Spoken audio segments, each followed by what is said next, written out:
What's going on, everybody? My name is Mr. Leong, and welcome back to a sub-episode of the Startup Starter Kit. So if you haven't tuned into this video, where I talk about the SWOT analysis and explain the SWOT of McDonald's, I highly recommend that you go ahead and check it out. But in this video, I'm going to do a breakdown of a popular coffee company, Starbucks. So I'm going to break down the strengths, weaknesses, opportunities, and threats as if it were currently, in a 2021 SWOT. So I'm going to break down all of these for you in this video. Let's get started.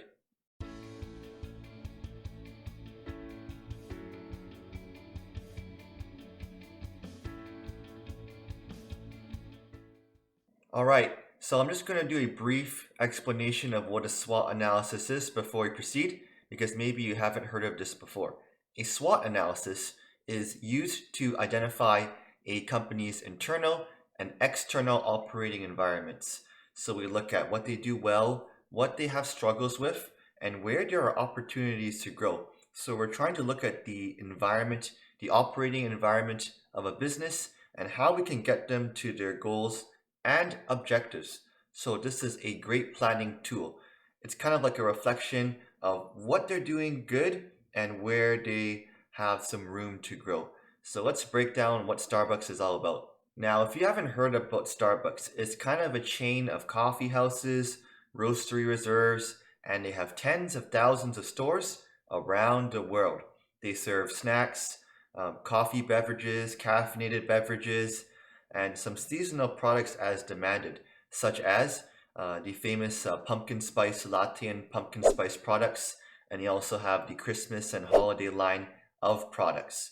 So they're very popular, have a really good brand name. So let's see what they're doing well and how they can improve their operations, because it's a very difficult time for businesses to operate, as you'll find out.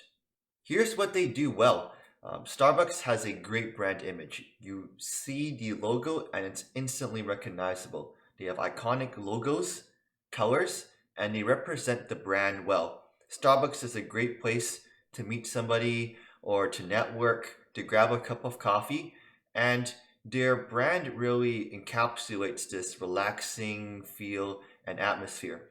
You go into the stores, it's very cozy, and they have a lot of different products. They also have substantial brand loyalty.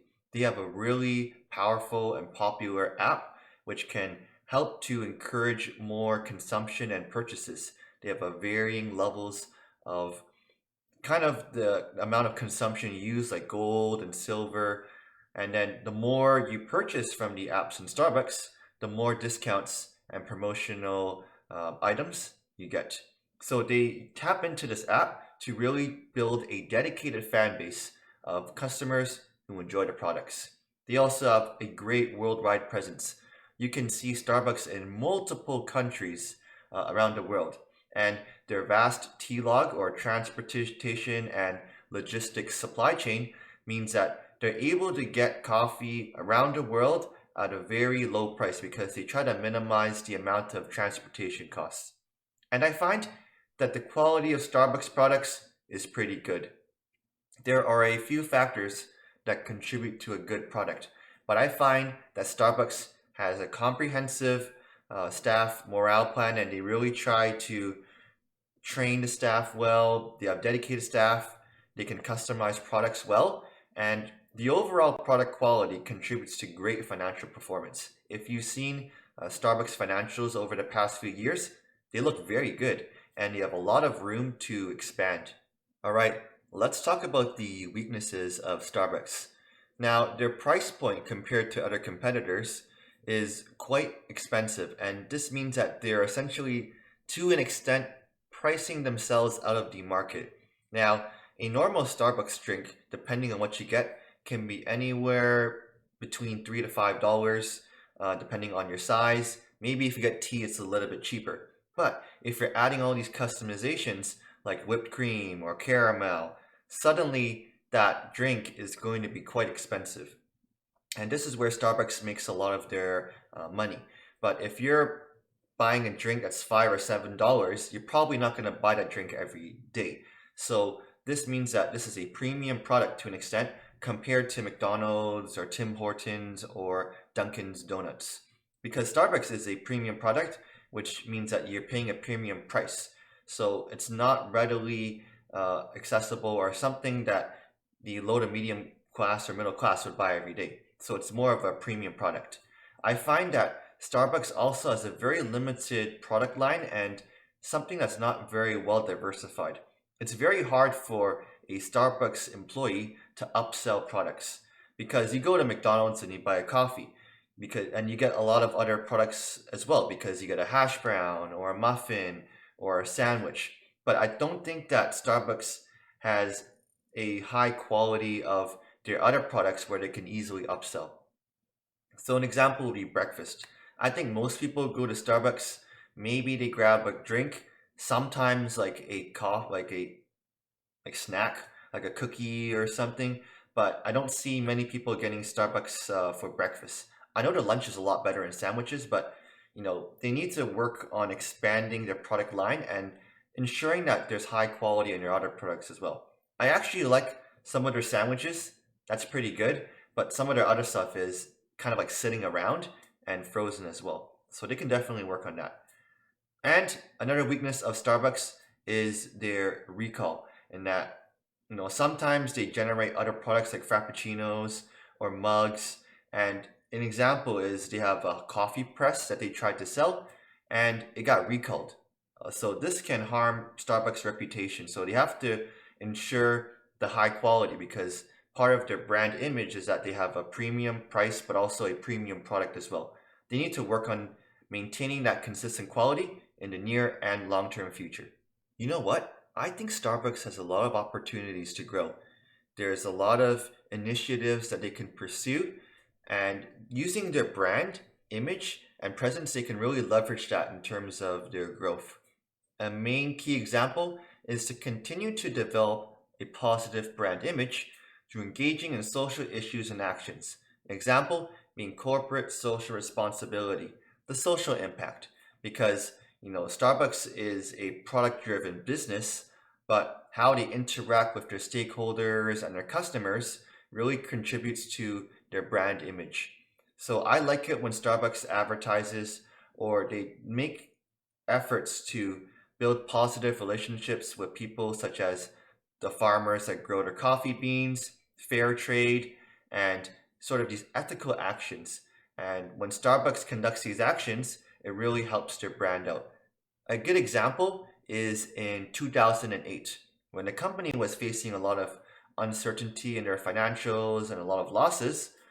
They really tapped into corporate social responsibility, developing these positive relationships. And this really helped the company when it was at a low price in terms of their share and they were facing a lot of losses. It helped them to rebound. So, engaging in these social issues is going to have a lot of benefit, I think, for Starbucks. Second, continue to develop and build collaborations with influencers. When McDonald's collaborated with Travis Scott, this really increased a lot of exposure for both McDonald's and Travis Scott. So one thing that they could do is they could collaborate with an influencer. They make a special drink and then they really sell that in the stores. A good example is Dunkin' Donuts and Charlie D'Amelio from TikTok. So I think that that's a significant opportunity for Starbucks because Starbucks it's very easy to customize products, and this is something that they can easily facilitate in their operations.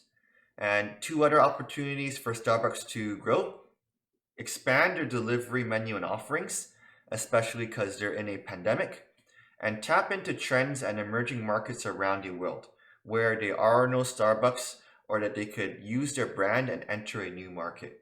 So this all involves a lot of market research, and by expanding these offerings, and I think they should localize their operations, they'll be able to develop a stronger rapport and relation with their customers.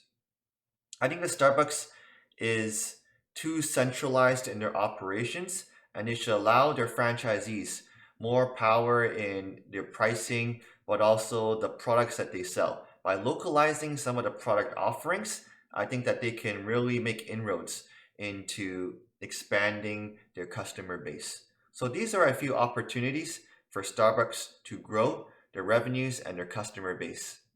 The number one threat to Starbucks today is not their competitors, but in 2021, it's COVID-19. The faster COVID-19 subsides and this pandemic, the more likely that Starbucks is going to return to greater profits and revenues. COVID-19 is a major threat because one of the reasons that Starbucks has been so popular is because of their retail design and atmosphere. People don't want to go to a store nowadays or a restaurant to lounge around. A lot of people are staying home, they're ordering delivery.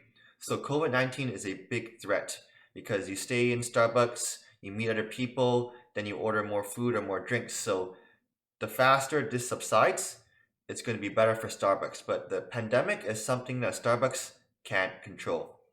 Another threat to Starbucks is their many competitors because coffee is a product that's very easy to copy.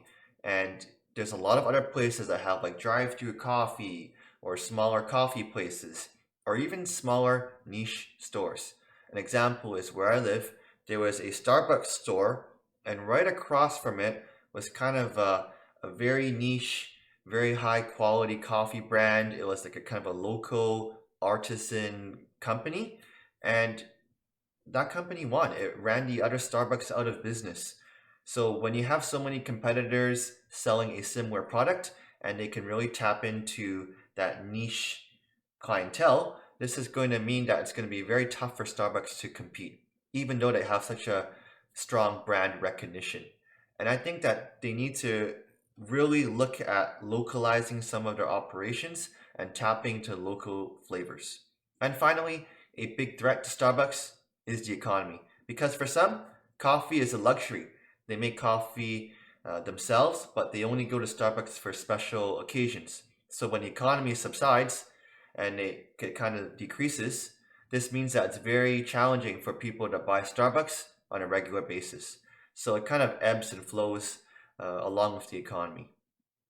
I hope that made sense in terms of the SWOT analysis for Starbucks. I'm going to put it on a big screen comparing all of the 4 sections where you can take a look. I hope you enjoyed this video. Thanks for watching. And this was a breakdown of the SWOT analysis for Starbucks. So they have a great brand image, really good products, and I like the store design and layouts. Like their weaknesses are definitely the high price point and in the questionable quality in some of their other products, especially their coffee presses, because you want to avoid scandals as much as possible. Plenty of opportunities to grow, tapping into corporate social responsibility and collaborations with, influencers and emerging markets. And the main threats to Starbucks, COVID-19, significant competition, and the economy and its ties to the economic growth. So I hope you enjoyed. If you enjoyed this video and want to learn more about business, don't forget to subscribe to the channel, and I appreciate your support in viewing my videos. I'll see you later, and thanks for watching. Bye-bye.